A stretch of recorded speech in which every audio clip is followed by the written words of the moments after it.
नमस्कार साथियों, डिक्टेशन 100 शब्द प्रति मिनट की गति से बोली जाएगी। डिक्टेशन ठीक 5 सेकंड बाद स्टार्ट होगी।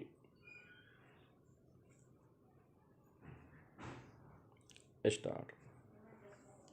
ये मौसम बदलने के दिन हैं विराम। दिन में तीखी गर्मी और अंधेरा होते होते तापमान गिर जाता है विराम। भले ही इन दिनों रास्ते में धुंध के कारण कम दृश्यता के हालात न हो, स्मोग के भय से आम आदमी भयभीत न हो, लेकिन जान लें कि जैसे जैसे आसपास के राज्यों में पराली जलाने में तेजी आ रही है, दिन में सूरज की तपन बढ़ रही है, वैसे वैसे दिल्ली की सांसें भी अटक रही हैं। गौरतलब है कि देश की राजधानी को गैस चैम्बर बनाने में 43% जिम्मेदारी हवा में उड़ते मध्यम आकार के धूल मिट्टी के कणों की है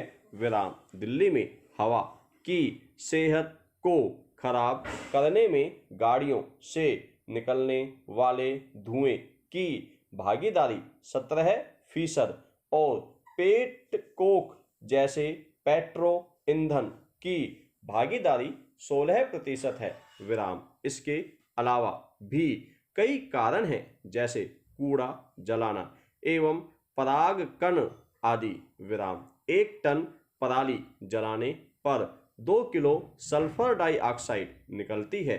एक अनुमान है कि हर साल अकेले पंजाब और हरियाणा के खेतों में कुल 3 करोड़ 50 लाख टन पराली जलाई जाती है विराम। 1 टन पराली जलाने पर 2 किलो सल्फर डाइऑक्साइड, 3 किलो ठोस कण, 60 kilo carbon monoxide, 1460 kilo carbon dioxide और 199 किलो राख निकलती है विराम। इससे अंदाजा लगाया जा सकता है कि जब कई करोड़ टन अवशेष जलते हैं तो वायुमंडल की कितनी दुर्गति होती होगी विराम। हानिकारक गैसों एवं सूक्ष्म कणों से परेशान दिल्ली वालों के फेफड़ों को कुछ महीने हरियाली से उपजे प्रदूषण से भी जूझना पड़ता है विराम। हवा में पराग कणों के प्रकार की कोई तकनीक नहीं बनी विराम। विडंबना है कि पराग कण से सांस की बीमारी पर चर्चा कम ही होती है विराम। वैज्ञानिकों के अनुसार पराग कणों की ताकत उनके प्रोटीन में निहित होती है, जो मनुष्य के बलगम के साथ मिलकर अधिक जहरीले हो जाते हैं विराम। ये प्रोटीन जैसे ही हमारे खून में मिलते हैं, एक तरह की एलर्जी को जन्म देते हैं विराम। एक बात और, हवा में पराग कणों के प्रकार और घनत्व का पता लगाने की कोई तकनीक बनी नहीं है विराम। वैसे तो पराग कणों के उपजने का महीना मार्च से मई मध्य तक है, लेकिन जैसे ही मानसून के दौरान हवा में नमी का स्तर बढ़ता है तो पराग कण और जहरीले हो जाते हैं विराम। इस बार तो कोरोना वायरस जिस तरह अभी भी अबूझ पहेली बना हुआ है और उसका प्रसार तेजी से हो रहा है, उस स्थिति में वायु प्रदूषण बढ़ने पर इसका भी कहर भयंकर हो सकता है विराम। दिल्ली में विकास के नाम पर हो रहे अनियोजित निर्माण कार्य, यह तो सभी जानते हैं कि गर्मी के दिनों में हवा 1 से 1.5 किलोमीटर ऊपर तक तेज गति से बहती है विराम। इसीलिए राजस्थान पाकिस्तान के रास्ते आई रेत लोगों को सांस लेने में बाधक बनती है विराम। मानकों के अनुसार हवा में पर्टिकुलेट मैटर पीएम की मात्रा 100 माइक्रोग्राम प्रति क्यूबिक मीटर होनी चाहिए, लेकिन अभी तो पारा 37 के करीब है और ये खतरनाक कण 240 के करीब पहुंच गए हैं।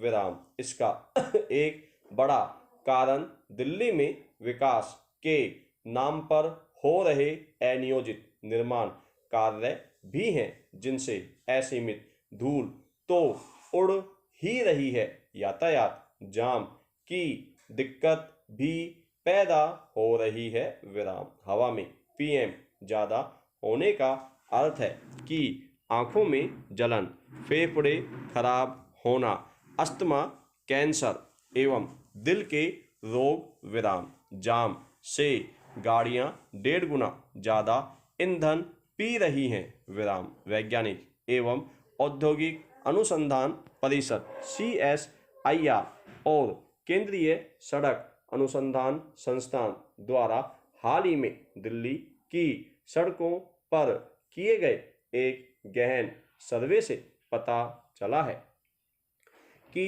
दिल्ली की सड़कों पर लगातार जाम से गाड़ियां 1.5 गुना ज्यादा ईंधन पी रही हैं। विराम। जाहिर है उतना ही अधिक जहरीला धुआं यहाँ की हवा में मिल रहा है। विराम। ठीक ठाक बरसात होने के बावजूद दिल्ली के लोग इन दिनों बारीक कणों से परेशान हैं, तो इसका मूल कारण विकास की वे गतिविधियां हैं जो बगैर अनिवार्य सुरक्षा नियमों के संचालित हो रही हैं। विराम। कोरोना काल में भले ही कुछ महीने हवा की गुणवत्ता सुधरी थी, लेकिन जैसे ही जिंदगी पटरी पर आई, आज हर घंटे एक दिल्लीवासी वायु प्रदूषण का शिकार होकर अपनी जान गंवा रहा है। विराम। वायुमंडल में ओजोन का